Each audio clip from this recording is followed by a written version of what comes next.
Que bom estarmos juntos mais uma vez. Espero que esteja tudo bem com você.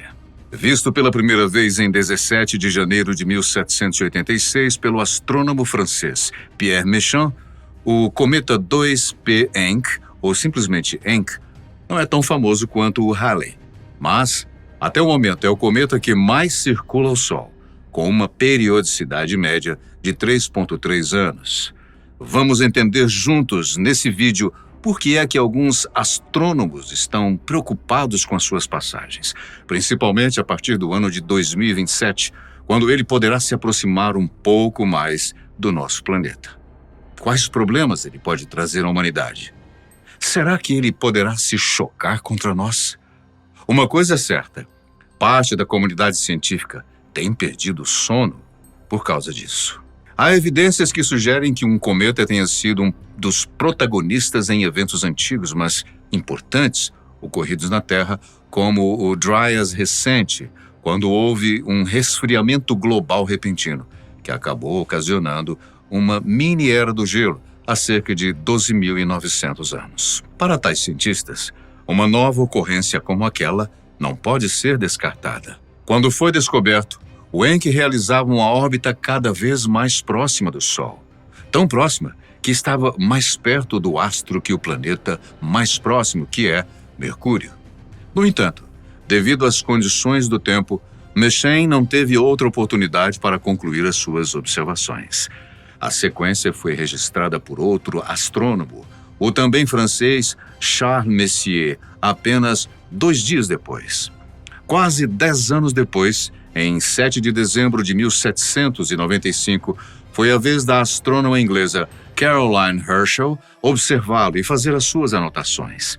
Nos anos que seguiram, outros observadores celestes como Jean-Louis Pons e Jacques-Joseph Tully passaram a dar uma atenção maior e, em 1818, Pons sugeriu que o Encke pudesse se tratar de um cometa periódico, isto é, que circulava o Sol num determinado e curto período.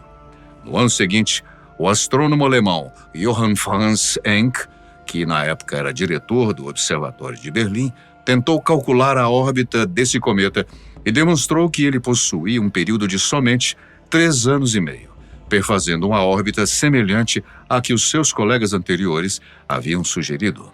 Com base em seus cálculos, Encke previu que a próxima passagem daquele cometa seria em 1822. E, de fato, em junho daquele ano, Carl Humker, outro astrônomo alemão que fazia observações na região de Sydney, Austrália, pôde conferir com as suas próprias lentes o mesmo cometa, que a partir de então passou a ser chamado de Encke. Os cometas geralmente são nomeados em homenagem aos seus descobridores ou ao nome do observatório ou telescópio usado na descoberta. No caso de Encke, no entanto, foi nomeado em homenagem a Johann Franz Encke, que foi o cientista que calculou a órbita do cometa. Bom, eu não sei quanto a você, mas eu acho que Jean-Louis Pons também merecia uma parte desse crédito. Afinal, foi ele quem primeiro sugeriu que aquele cometa era periódico. Ou o que dizer sobre Méchain? Encke apenas confirmou isso. Bem, mas a letra P em 2P Encke indica que se trata de um cometa periódico. Cometas periódicos têm um período orbital de menos de 200 anos. O famoso Halley é também periódico. Ele é designado 1P Halley. No entanto, o Halley possui uma periodicidade muito maior, por volta de 76 anos, o que indica que de 76 em 76 ele aparece por aqui. A partir da previsão de Johann Encke, de que o cometa reapareceria em 1822, ele passou a ser amplamente monitorado pela comunidade astronômica, e suas aparições têm sido documentadas regularmente desde então. O cometa deu sinais confiáveis de que poderia ser observado a cada 3 anos e 4 meses, sendo visível em diferentes partes do mundo, dependendo de sua posição em relação ao Sol. E o seu brilho varia entre as passagens, tornando-o ocasionalmente visível a olho nu, mas geralmente requerendo telescópios para ser observado. O Encke é associado ao fenômeno da chuva de meteoros táuridas, causada por detritos deixados em seu caminho. É tido como o cometa pai desses meteoros menores. As Táuridas ocorrem todos os anos em torno de outubro e novembro. Além de serem associadas diretamente ao cometa, são conhecidas por suas bolas de fogo. Bolas de fogo são pequenos meteoros viajando a velocidades enormes, coisa aí de mais de 100 mil quilômetros por hora. E são tão brilhantes quanto, ou mais brilhantes que o planeta Vênus, quando vistos no céu da manhã ou à noite, com magnitude visual em torno de -4. Para a gente entender melhor, quanto menor é o valor da magnitude visual, significa que melhor e mais nítido é o objeto visto, ok? A Lua, por exemplo, tem magnitude -12,6 ou 12,6 negativo, enquanto a do Sol é de 26,7 negativo. Bom, mas voltando aos meteoros Táuridas, eles podem exibir explosões maiores de luz e cor e podem persistir por mais tempo do que uma sequência média de meteoros. Isso se deve ao fato de que as bolas de fogo se originam de partículas maiores de material cometário. Muitas vezes, essa chuva em particular exibe bolas de fogo no Halloween ou próximo dele, tornando-as conhecidas como as bolas de fogo do Halloween. O cometa Encke é um astro relativamente pequeno, com um núcleo de cerca de 4,8 quilômetros de diâmetro. As suas passagens pelo Sol fazem com que ele libere gases e poeira, mas ele é menos ativo do que muitos cometas de longo período. O Encke continua sendo estudado por astrônomos amadores e profissionais. Por exemplo, em 2007, a sonda Messenger, que estava a caminho de Mercúrio, observou o cometa numa de suas passagens próximas ao Sol, fornecendo dados valiosos sobre a sua composição e comportamento. Devido às interações com os planetas, especialmente Júpiter, a órbita de Encke tem sofrido pequenas variações ao longo dos anos. Mesmo assim, a sua órbita relativamente curta e previsível facilita a sua observação frequente. Comparado a muitos outros cometas, o Encke tem uma cauda relativamente curta. Segundo os astrônomos, isso se deve porque, após inúmeros encontros com o Sol, o cometa provavelmente perdeu a maior parte do seu gelo necessário para formar uma cauda longa. Como sabemos, os cometas são objetos pequenos formados por gelo, gases e poeira, que orbitam o Sol. Cada cometa possui uma característica peculiar. Contudo, são divididos também pelas suas caudas. Elas podem ser de íons ou de poeira cósmica. A cauda gasosa ou de íons é formada à medida que o cometa se aproxima do Sol, e o calor faz com que os gases congelados no núcleo sublimem, liberando moléculas voláteis como vapor d'água, dióxido de carbono, amônia e metano.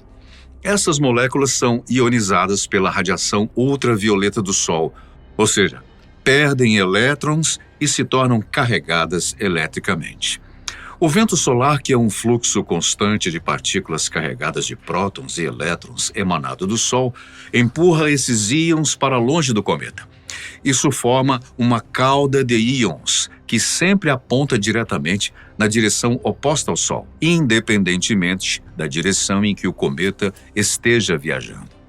Essa cauda é normalmente reta e azulada, devido à fluorescência das moléculas ionizadas. Além dos gases, o núcleo do cometa também libera partículas de poeira quando os materiais congelados sublimam. Essas partículas são pequenas e refletem a luz solar, criando uma cauda brilhante. A cauda de poeira é influenciada pela pressão da luz solar, que empurra as partículas de poeira para longe do núcleo.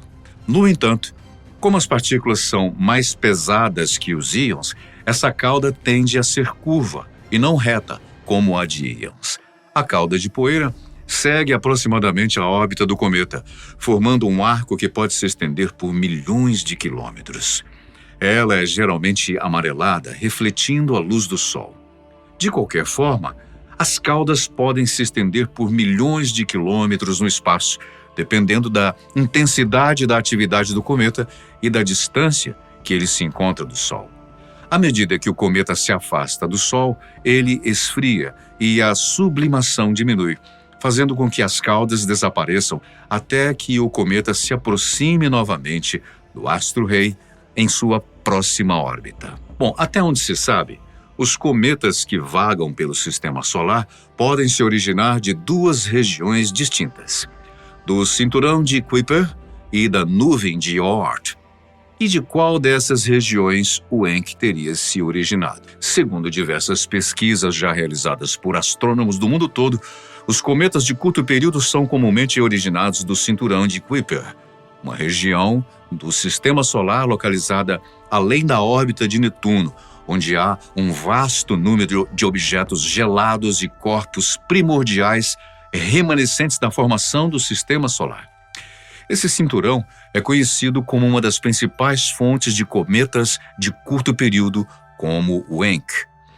Os objetos do cinturão de Kuiper são compostos principalmente de gelo, rochas e outros materiais voláteis, o que os torna suscetíveis a serem perturbados gravitacionalmente e, eventualmente, lançados em direção ao interior do sistema solar. Acredita-se que o Encke foi originalmente um objeto do cinturão de Kuiper, que, por meio de interações gravitacionais com planetas gigantes como Júpiter, teve a sua órbita alterada, sendo trazido para uma trajetória mais próxima do Sol. Há uma hipótese também bastante curiosa em torno do Encke. Você, por acaso, já ouviu falar do evento de Tunguska, na Sibéria, em 1908? Bom, esse evento, ocorrido em 30 de junho daquele ano, foi uma explosão massiva numa região remota da Sibéria, que devastou cerca de 2.000 quilômetros quadrados de floresta. Loucura.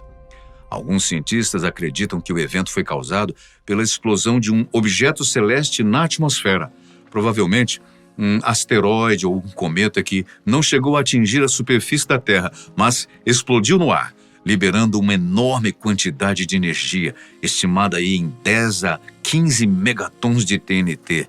Pensa, cerca de 1000 vezes mais poderosa que a bomba atômica lançada sobre Hiroshima.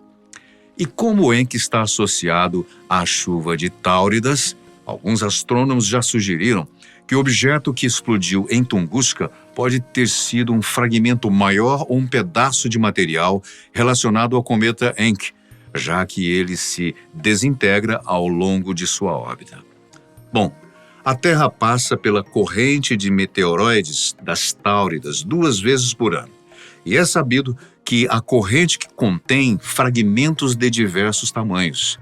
Algumas dessas partículas são pequenas e se manifestam como meteoritos, mas a corrente também pode conter fragmentos maiores, como aquele que teria causado o evento de Tunguska, segundo esses astrônomos. Faz algum sentido? Sim, claro que faz. Mas sobre Tunguska pairam também outras hipóteses, algumas das quais não têm nenhuma lógica. Bom, e se o Encke esteve por trás de eventos como o Dryas recente e o de Tunguska?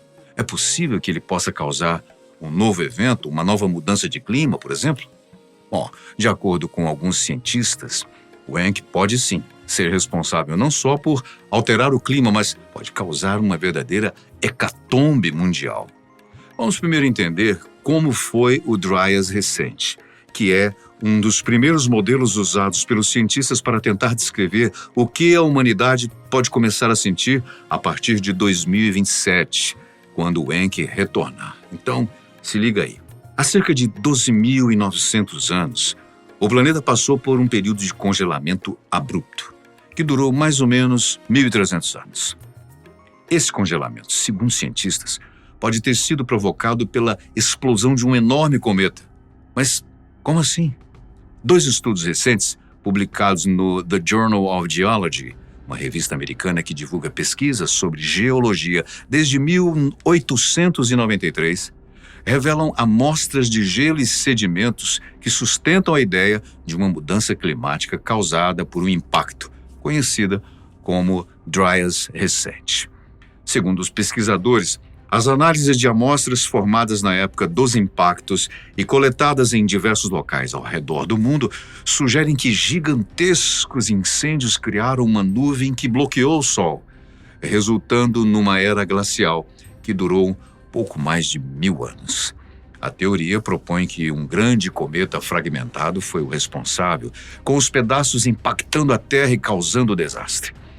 As enormes e incontáveis colunas de fumaça provocadas pelos inúmeros incêndios teriam subido para a atmosfera, criando essa barreira gigantesca para os raios solares. Como naquela época não existiam fábricas e o homem ainda não colaborava para o efeito estufa, a maior parte da superfície ficou rapidamente gelada ou congelada, criando uma espécie de era do gelo, o suficiente para mudar o rumo da história humana. Bem, como sabem então, André, que se trata do cometa Encke?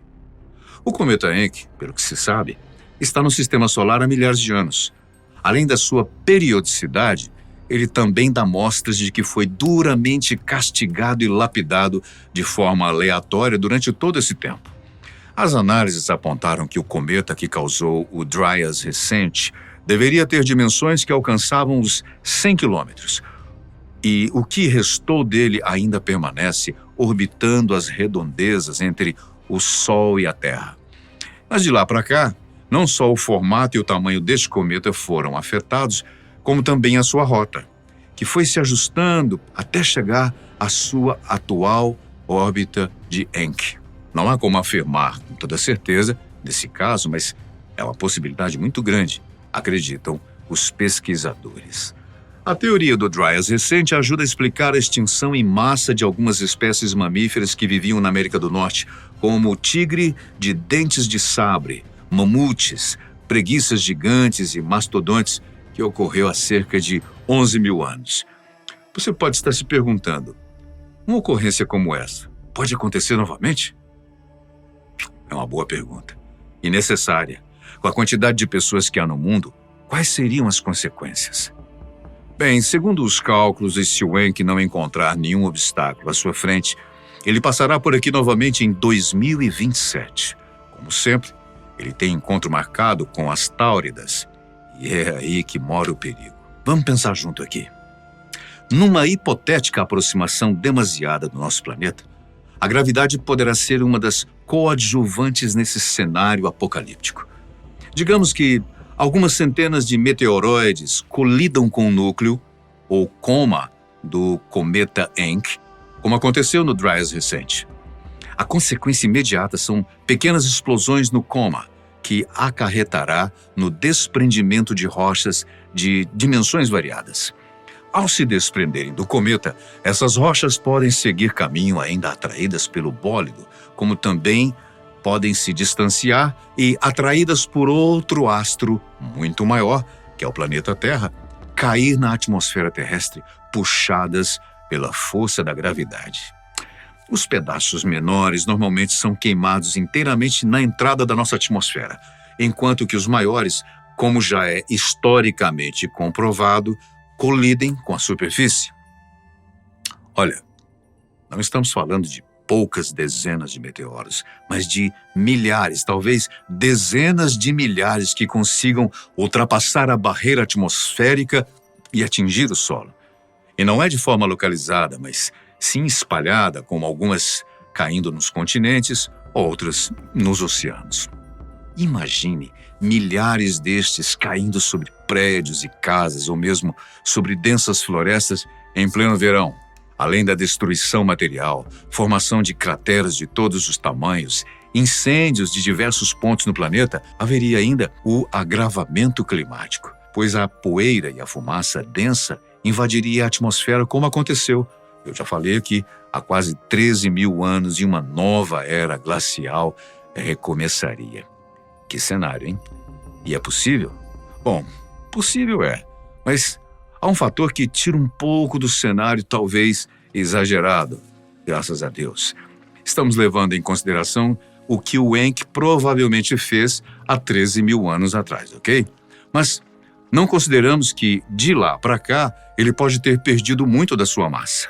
Hoje, o núcleo do 2P Encke tem apenas 4,9 quilômetros de diâmetro, ou seja, muito menor que o seu suposto passado estimado em 100 quilômetros.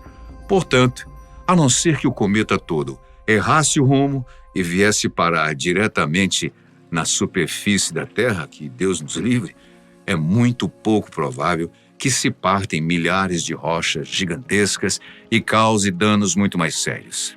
Bem, pelo menos é o que todos nós esperamos, né?